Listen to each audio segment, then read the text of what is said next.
Philosophies revived. Pause for a moment. Whatever you're doing right now, just stop. Take a deep breath and consider this. What if everything you think you know about death is wrong? Seriously, everything. What if death isn't the end, but a transition into something so profound that it makes life itself look like a dream? Let me hit you with a wild idea. There's an ancient text, over 1,000 years old, that claims to know exactly what happens when we die. And not in some vague spiritual mumbo-jumbo kind of way. It's detailed, like a step-by-step guide to the afterlife. It doesn't just describe what happens, it actually tells you how to navigate it. Here's the kicker: if you miss a single moment in this journey, you might get stuck forever. Imagine being lost in a maze with no exit, wandering aimlessly, caught in cycles of suffering. Terrifying, right? This text is called the Tibetan Book of the Dead, and it's not just some mystical artifact for monks or spiritual seekers. It's a guide for anyone who's curious, scared, or even fascinated by what lies beyond the veil of life. But don't think of this as just a death manual. This book also teaches us about life, how to live it fully, with purpose and without fear. Today, we're unpacking its secrets.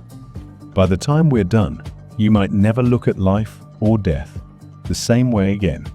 Are you ready to dive into something that could shake up your entire perspective on existence? Buckle up, because this is going to be one of the most mind-bending, soul-expanding journeys you've ever been on. Let's begin. Why is it that despite all our advancements, death remains the ultimate mystery? We've mapped the depths of the ocean, decoded the human genome, and even explored the vast reaches of space. But when it comes to the question of what happens after we die, science is eerily silent. Maybe it's because death doesn't fit neatly into a laboratory. You can't measure it, dissect it, or put it under a microscope. Death is the one experience every single one of us will face, and yet, it's the one thing we understand the least. Now, imagine if the answers weren't in the future, but in the past. What if an ancient civilization, without the benefit of modern technology, uncovered truths about the nature of death that still elude us today? That's where the Tibetan Book of the Dead enters the scene. This isn't just another ancient text. It's a guide, a roadmap for the soul. It doesn't just tell you what happens after you die. It walks you through it, step by step. The Tibetan Book of the Dead, or Bardo Thödol as it's traditionally known, was crafted over 1,000 years ago by spiritual masters who dedicated their lives to understanding the nature of consciousness. What makes it even more fascinating is that this book isn't just about death. It's about the transitions we face in life too. You don't need to be on your deathbed to find its wisdom useful. Whether you're dealing with a breakup, a job loss, or any major life change, this text offers insights that are as relevant today as they were centuries ago. So why should we care? Because understanding death isn't just about the end. It's about mastering the art of living. Let's paint a picture. Imagine you're standing at the edge of a vast, infinite ocean. Behind you lies everything you've ever known: your family, your achievements, your memories. They're fading, dissolving like mist in the morning sun. In front of you is something entirely unknown, yet strangely familiar. This is the moment of death, and according to Tibetan wisdom, it's not an ending. It's a transition, the first step in an extraordinary journey through realms of consciousness. The Tibetan Book of the Dead calls these realms Bardo spaces, where the boundaries between life and death blur, offering profound opportunities for transformation. But here's the thing, Bardos aren't just about death. They're about transitions periods, when everything feels uncertain, when the old is gone, but the new hasn't fully emerged. Sound familiar? That's because we all experience Bardos throughout our lives. Every breakup, every move to a new city, every major life change, it's all a kind of Bardo. The Tibetan Book of the Dead focuses on three main Bardos that occur after death. The Bardo of the moment of death, where you encounter the clear light of consciousness. The Bardo of visions, where your own mind projects incredible, and sometimes terrifying, imagery. The Bardo of rebirth, where the seeds of your next life are planted. What's incredible is how much these stages mirror our everyday experiences. Life itself is a series of Bardos, constantly inviting us to let go of the past, embrace the unknown, and evolve. The question is, are we paying attention? The first Bardo, the moment of death, is where it all begins, and it's nothing like the grim, silent event we often imagine. Instead, it's described as a burst of pure consciousness, a flash of light so brilliant it feels like staring into the heart of the universe.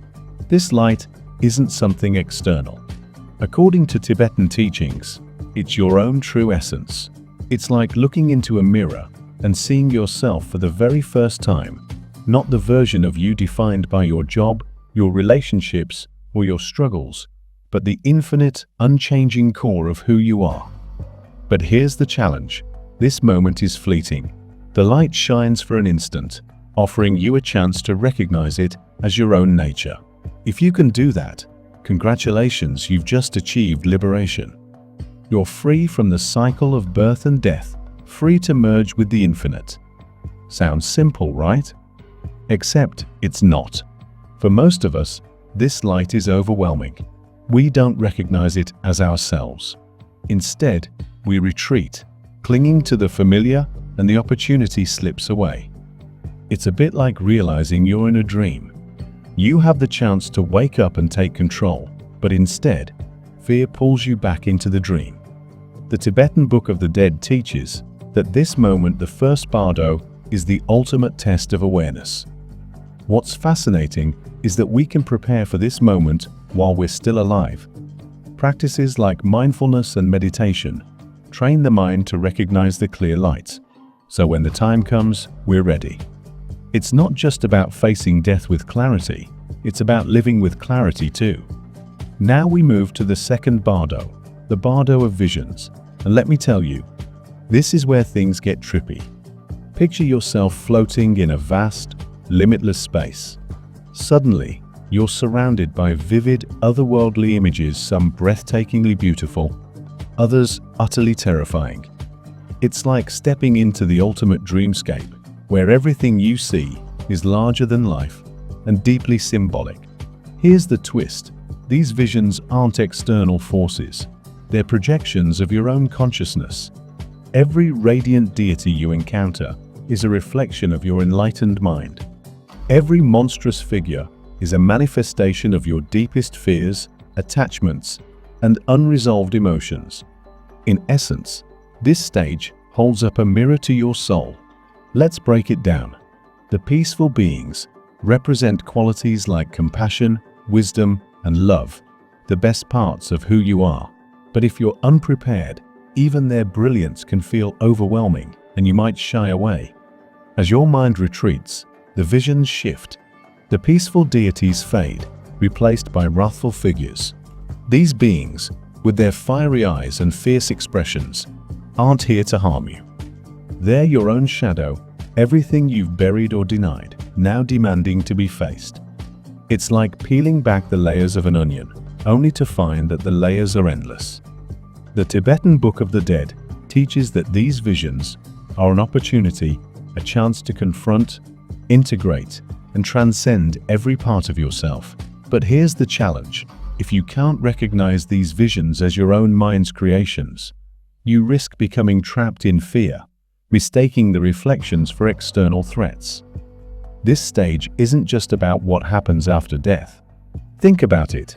How often do we project our fears onto the world around us?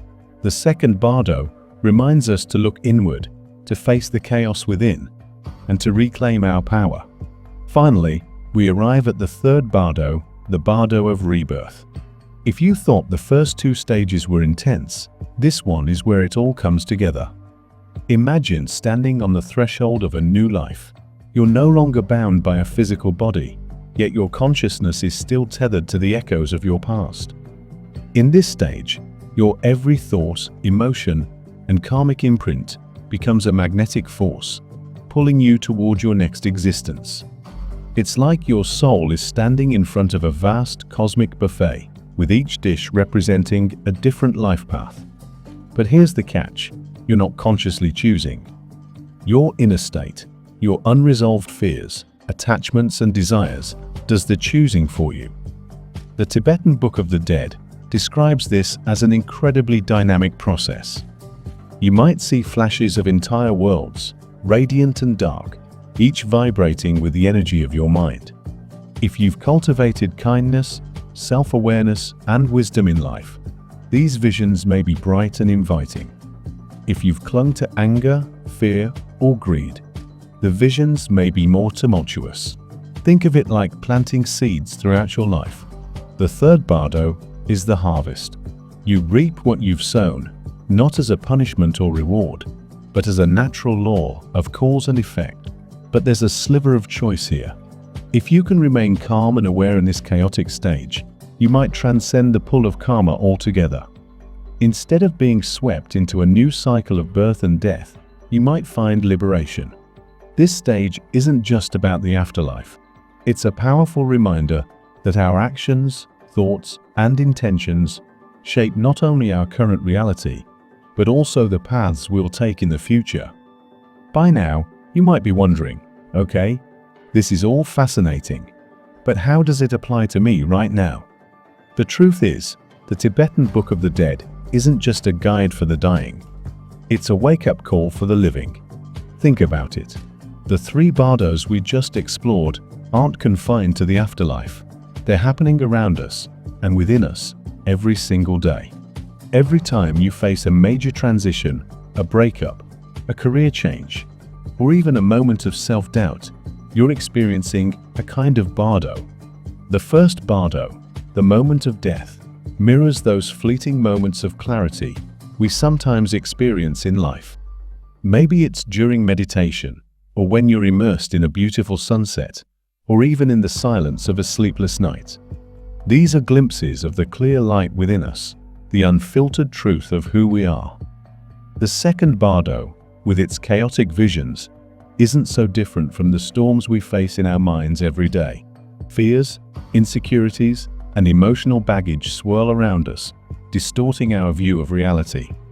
Recognizing these for what they are, just projections of our mind, is the first step toward peace.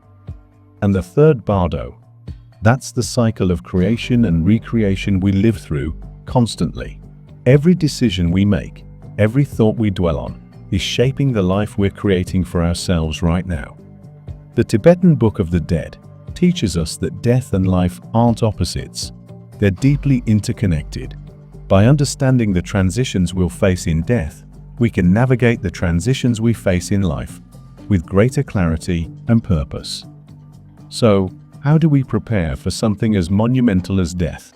The Tibetan Book of the Dead offers powerful practices that aren't just about the afterlife.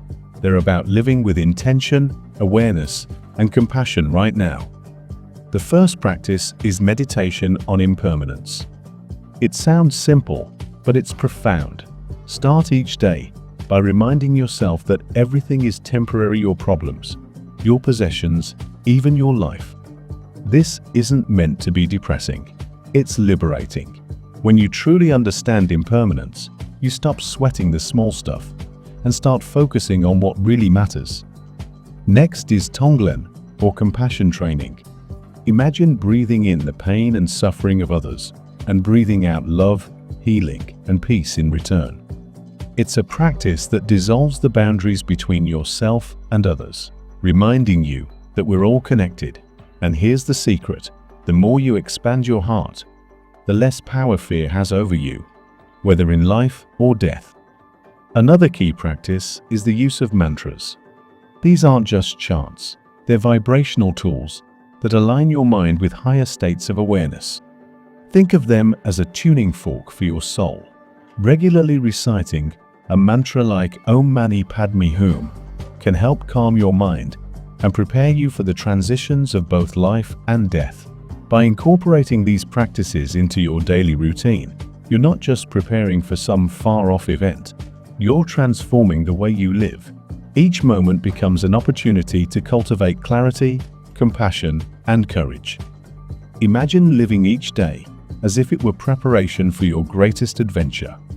Not out of fear, but out of excitement. That's the perspective. The Tibetan Book of the Dead offers a perspective that turns our usual way of thinking on its head. Most of us live like we'll never die, obsessing over trivial things, postponing joy and avoiding the deeper questions. But what if we flipped the script? What if, instead of fearing death, we saw it as the ultimate teacher? The Tibetan Book of the Dead challenges us to live with awareness, to see every moment as an opportunity to grow. It teaches us that life isn't about clinging to what we have, but about learning to let go. Think about how this perspective could transform your relationships. Would you hold grudges if you knew your time here was limited? Would you waste precious energy on petty conflicts? Or would you pour your heart into the things that truly matter: love, kindness, and self-discovery? This isn't just philosophical fluff. It's a call to action. Every breath you take is a chance to prepare, not for death, but for life. A life lived fully, without fear, and with a deep sense of purpose. So, ask yourself, if today were your last, how would you spend it? What would you change? The Tibetan Book of the Dead reminds us that the answers to life's biggest questions aren't out there. They're within us, waiting to be discovered. Let this ancient wisdom inspire you to live with intention, to face your fears, and to embrace every moment as the gift it truly is.